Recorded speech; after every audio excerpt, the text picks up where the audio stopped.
동안 평안하셨습니까? 여기 시간으로 설날 아침입니다. 새해 복 많이 받으세요. 네. 캐나다 겨울이 너무 별로 안 춥다 했는데 아니나 다를까 어제 목요일 금요일에 눈이 굉장히 많이 왔습니다.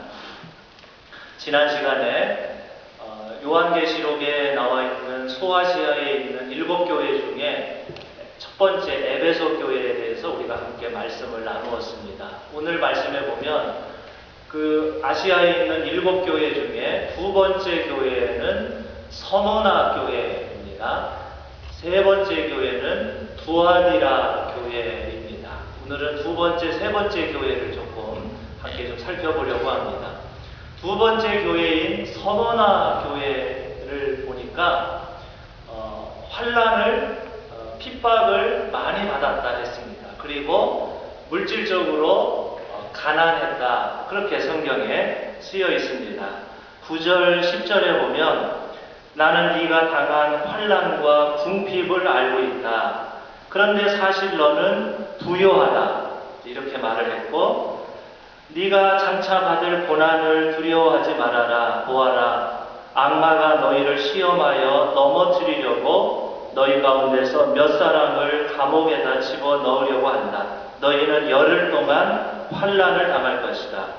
그러나 죽도록 충성하여라. 그리하면 내가 생명의 면류관을 너에게 주겠다. 부활하신 예수께서 이 서머나 교회 교인들에게 이렇게 말씀을 하셨습니다. 너희가 지금 환난과 궁핍을 많이 겪고 있지만 그러나 내가 보기에 영적으로 너희는 부요한 교회다. 신앙이 튼튼한 교회다. 이렇게 말씀하셨습니다. 왜 서머나 교회는 환난을, 핍박을 왜 많이 받았을까요? 왜 서머나 교회 교인들은 가난했을까요? 본래 그 교인들이 본래 가난했기 때문이다 생각할 수도 있지만 아마도 그것은 그들이 이 예수 믿는 신앙 때문에 아마도 세상 사람들로부터 로마 제국으로부터 아마 협력하지 않았기 때문에 그 대가로 환난도 받고 경제적으로도 손해도 보고 아마 그랬을 것입니다. 로마에 대한 믿음 선택하지 않고 대신 예수에 대한 믿음을 선택한 대가로 환난도 받고 경제적 불이익도 받았던 것 같습니다. 로마 황제를 나의 주인으로 세상을 구했다. 구세주, 나의 구세주로 고백하지 않고 로마에 의해 십자가에 처형당하신 예수를 나의 구세주로 고백한다는 것은 처음 교회가 생겼을 때 대단히 용기 있는 행동이었고 또 손해를 감수하는 일이었을 것입니다. 맨 처음에 교회가 생겼을 때 예수 믿는 사람은 로마에서 권력을 얻거나 출세하는데 예수 믿는다는 게 장애가 되었습니다. 돈을 벌거나 장사를 하는데도 장애가 되었습니다.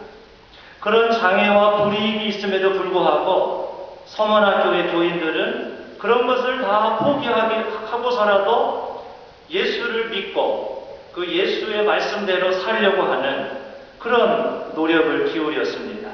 대단히 어려운 일이었습니다. 그래서 환난도 받고 궁핍했지만 예수께서 너희는 영적으로 부유한 자다. 그렇게 예수께서 서머나 교회 교인들을 칭찬했습니다. 여러분 만약에 오늘날이 옛날처럼 내가 예수를 믿는다는 것 때문에 출세도 못하고 장사하는데 손해가 되고 또 예를 들면 공무원 시험도 예수 믿는 사람은 공무원 시험도 볼 수가 없고 이런 식으로 예수 믿는다는 것이 세상적으로 인정받지 못하고 오히려 손해가 된다면 우리 중에 내가 그럼에도 불구하고 나는 예수님을 내 구주로 모시고 내가 예수님 말씀대로 살겠다. 아마 이렇게 말할 수 있는 사람은 아마 많지 않을 것입니다. 로마 시대가 그랬습니다.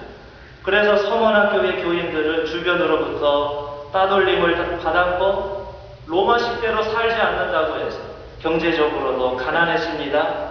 그래도 그들은 예수에 대한 믿음을 포기하지 않았습니다.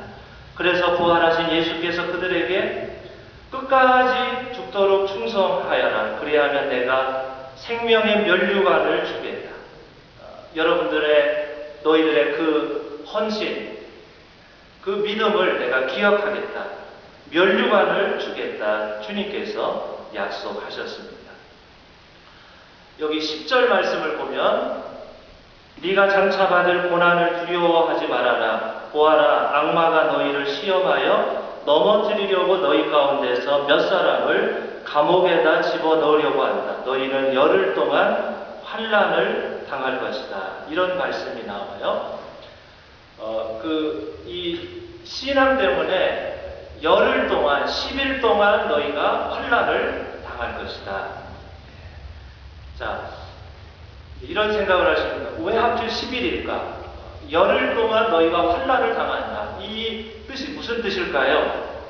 제가 이렇게 책을 찾아보니까 이 10일이라는 어떤 그 상징적인 숫자가 있습니다. 예를 들어서 여러분 구약성경 다니엘서를 한번 보시면 거기 다니엘서 1장 1절부터 보면 이런 이야기가 나옵니다. 그 당시에는 바벨론 제국, 바벨론의 느부갓네살 왕이 유다를 쳐들어와서 587년에 유다를 다 멸망시켰습니다. 제국은 늘 그렇게 남의 나라를 쳐들어갑니다.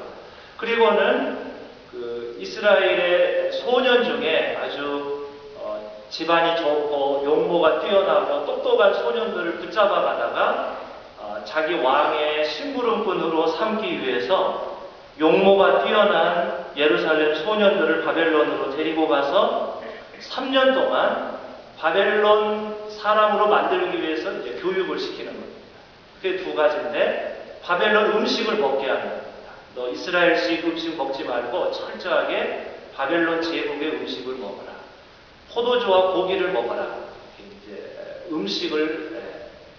사람이 음식이 달라지면 생각도 달라집니다. 그다음 두 번째는 바벨론의 언어, 바벨론의 문화, 바벨론의 교육을 시키는 겁니다. 그래서 철저하게 바벨론 제국에 충성하는 사람으로 만드는 거죠. 근데 이때 다니엘과 세 친구들, 하나냐, 미사엘, 아사랴, 우리 바벨론식 이름으로는 뭐죠? 사드라, 메사, 아벳느고. 이 다니엘과 세 친구가 바벨론 제국에 동화되지 않기 위해서 우상하게 갇힌 음식과 포도주를 먹지 않고 열흘 동안 우리가 물과 채소를 먹겠다. 그런 이야기가 나옵니다. 무엇을 먹는다는 말은 단순히 음식을 먹는 것에 그치지 않고 그 음식 속에 들어있는 문화와 종교, 생활 방식을 내가 받아들인다는 것이죠. 이 다니엘과 세 친구들이 자기를 감독하는 사람에게 고기와 포도주를 먹은 사람들하고 우리는 그러면 물과 채소를 먹겠습니다. 그리고 10일 후에 누구 얼굴이 피부가 더 좋은지 한번 봐주십시오. 그런 이야기가 나옵니다. 이 다니엘과 세 친구들은 바벨론 제국의 음식과 고기를 먹지 않고 대신 채소와 물을 먹음으로 자기들이 할 수 있는 대로 바벨론 제국에 아주 조용하게 저항을 하는 것이죠. 우리가 남의 나라에 끌려왔지만 우리의 신앙, 우리 문화, 우리 나라, 우리의 신앙 전통, 내가 이 믿음을 내가 잃어버리지 않겠다고 그 소년들이 그렇게 이제 몸부림을 치는 겁니다. 자신들의 뿌리와 문화와 신앙, 내 뿌리, 내 조국을 내가 잃지 않겠다. 그렇게 몸부림을 쳤습니다. 그러니까 이 서문학교의 교인들을 향해서 여러분들이 아마도 열흘 동안 환난을 받을 수도 있고 여러분들 중에는 감옥에 갈 사람도 있을 것입니다 하는 말은 여러분들이 옛날 다니엘이 그랬듯이 여러분들도 내 믿음을 내가 따를 것이냐 버릴 것이냐, 로마 제국을 따를 것이냐 예수 신앙을 지킬 것이냐, 여러분들도 어려운 선택을 해야 할 때가 올 것이다. 그런 말씀이 되겠습니다.